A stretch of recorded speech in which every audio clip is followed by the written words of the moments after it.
ಹೂವುಗಳ ಪರಿಮಳ ಹರಡಿ ಮಾಧುರ್ಯದ ರಂಗೇರಿದೆ. ಈ ಭೂಮಿ ಸ್ವರ್ಗವಾಗಿ ನನ್ನ ಮನ ಪಾವನವಾಗಿದೆ. ಅಪ್ಪ, ಇವನೆಂತ ಸುಂದರನು, ಇವನ ಮಾತುಗಳು ಎಂತಹ ಮಧುರ, ವಿದ್ಯಾ ಕಲಿತ ವಿನಯವಂತ. ಇವನು ನನ್ನೊಂದಿಗೆ ಬಹಳ ಜೊತೆಯಾಗುವ ಯೋಗ್ಯತೆ ಇರುವವನು. ಇವನನ್ನು ಮಾತಾಡಿಸಲೇನು? ಮೌನವಾದಿರೇಕೆ? ನಾನಾಡಿದ ಮಾತುಗಳಿಂದ ತಮಗೆ ಬೇಸರವೈತೆ? ಕ್ಷಮಿಸಿ, ಹೊರಡುವೆ. ನಿಲ್ಲಿರಿ, ಹೋಗಬೇಡಿ. ನಿಮ್ಮ ಈ ಮಾತುಗಳನ್ನು ಕೇಳಿ ನನ್ನ ಮನಸ್ಸು ತಂಪಾಯಿತು. ನಿಮ್ಮ ಮೇಲೆ ನಾನು ಮನಸ್ಸೋತೆ, ಅದಕ್ಕೆ ಹೋಗಬೇಡಿ ಎಂದು ನಿಲ್ಲಿಸಿದೆ. ಓ ಸುಂದರ ದೇವತೆ, ತಮಗೊಂದು ಕೃತಜ್ಞತೆ.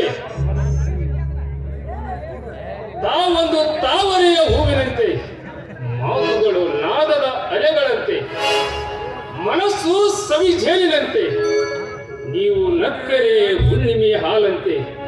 ಓ ಸುಂದರ್ಯದ ರಾಣಿ, ನೀವೇ ನೀಲವೇಣಿ. ನೋಡಿ, ಇಷ್ಟೊಂದು ನೀವು ನನ್ನನ್ನು ವರ್ಣಿಸಬೇಡಿ. ನಿಮ್ಮ ಈ ಮಾತುಗಳಿಂದ ಈಗಾಗಲೇ ನಾನು ಮನಸ್ಸೊತ್ತು ಹೋಗಿದ್ದೇನೆ. ಅಷ್ಟಕ್ಕೂ ನೀವು ವಿದ್ಯಾವಂತರು. ನಿಮ್ಮ ತಂದೆ ತಾಯಿ ಯಾರು? ಇದೇ ಊರಿನ ನ್ಯಾಯ ನೀತಿ ಧರ್ಮದಿಂದ ಬಾಳಿದ ಕುಟುಂಬ ನಮ್ಮದು.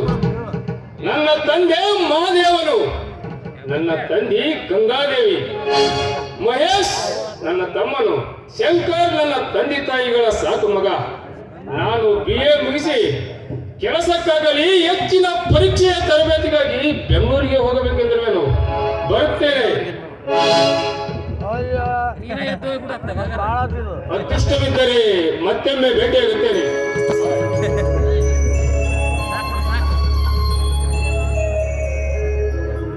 ನಾನು ಬಯಸಿದ